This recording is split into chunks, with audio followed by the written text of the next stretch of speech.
आज मैं आपके लिए हिमज्योति स्कूल देहरादून से संबंधित वीडियो लेके आया हूँ।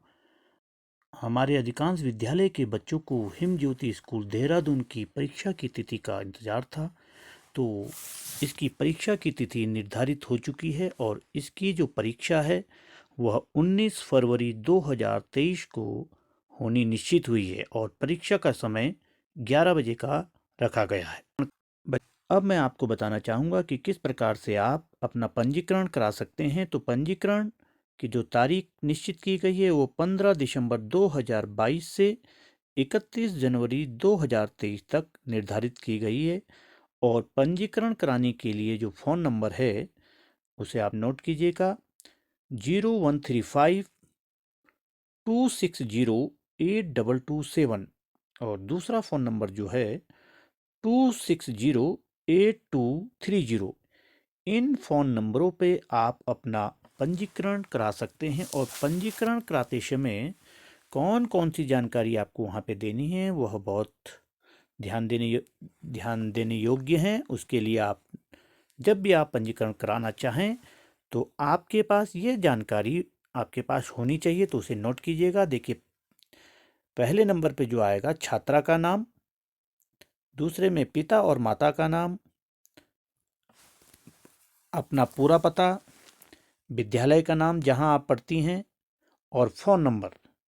फ़ोन नंबर देते समय आप ये ध्यान रखिएगा कि वह फ़ोन नंबर आपका चालू स्थिति में होना चाहिए। तो ये सभी बातें आपको पंजीकरण कराते समय वहाँ पे दर्ज करानी होगी। तो यह एक बहुत ध्यान देने योग्य बात है।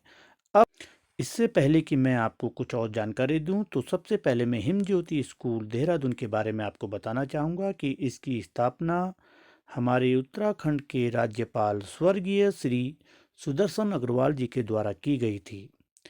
इस विद्यालय में उत्तराखंड के मेधावी को निःशुल्क शिक्षा प्रदान की जाती है।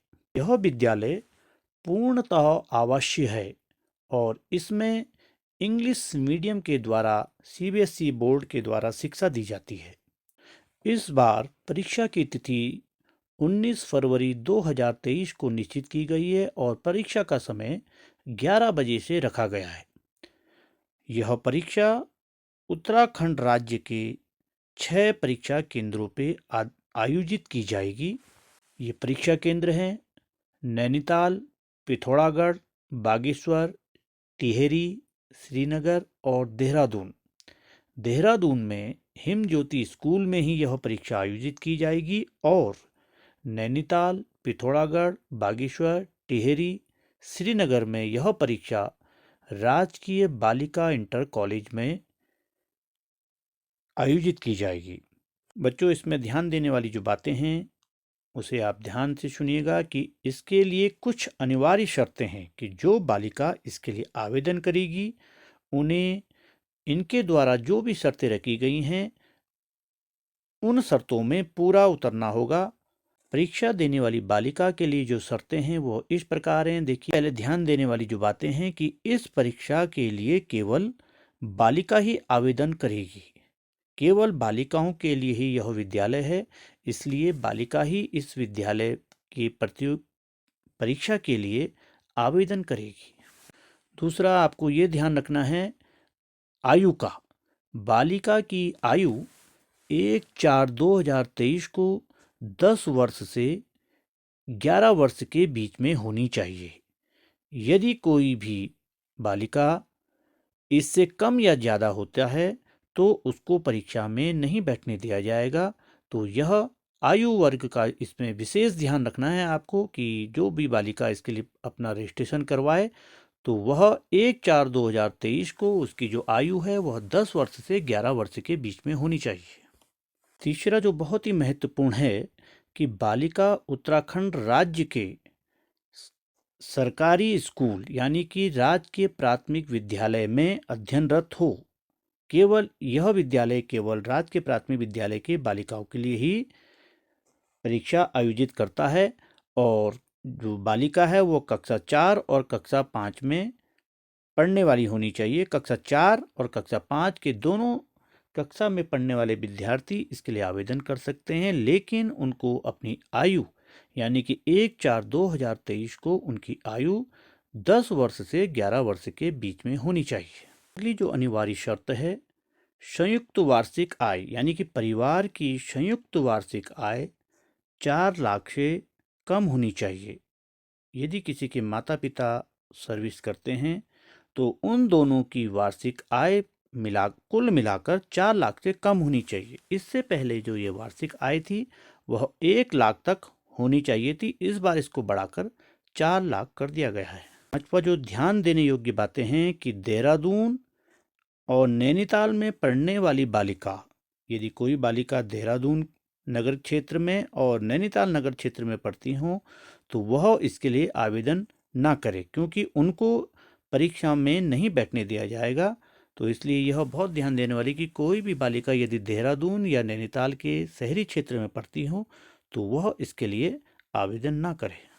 महत्वपूर्ण ध्यान देने वाली बात है कि जब आप परीक्षा केंद्र में परीक्षा देने के लिए जाएंगे तो वहाँ पे कुछ आपको आवश्यक प्रमाण पत्र अपने साथ ले जाने हैं। वे कौन कौन से हैं तो ये आपको ध्यान रखना है, क्योंकि यदि इनमें से कोई भी प्रमाण पत्र वहाँ पे आप नहीं ले जाते हैं तो आपको परीक्षा में बैठने से रोका जा सकता है।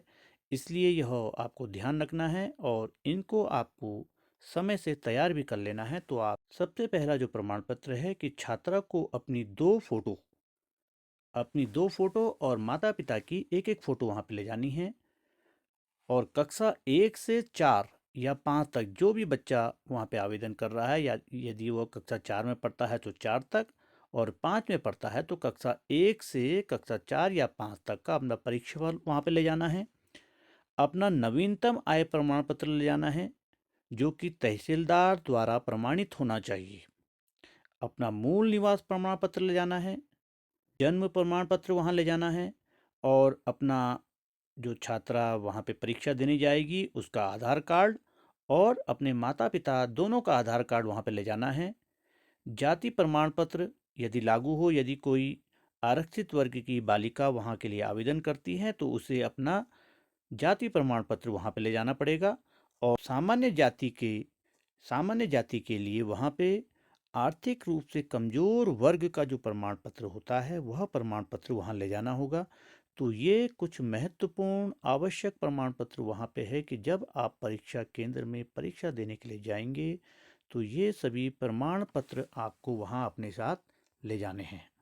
तो बच्चों, मेरे द्वारा कुछ महत्वपूर्ण जानकारी हिम ज्योति स्कूल देहरादून के लिए आपको दी जा रही थी, क्योंकि यह एक बहुत ही बढ़िया विद्यालय, हमारे राजकीय प्राथमिक विद्यालय में पढ़ने वाली लड़कियों के लिए बहुत ही बढ़िया विद्यालय है। तो आप सभी बच्चे इसके लिए आवेदन करें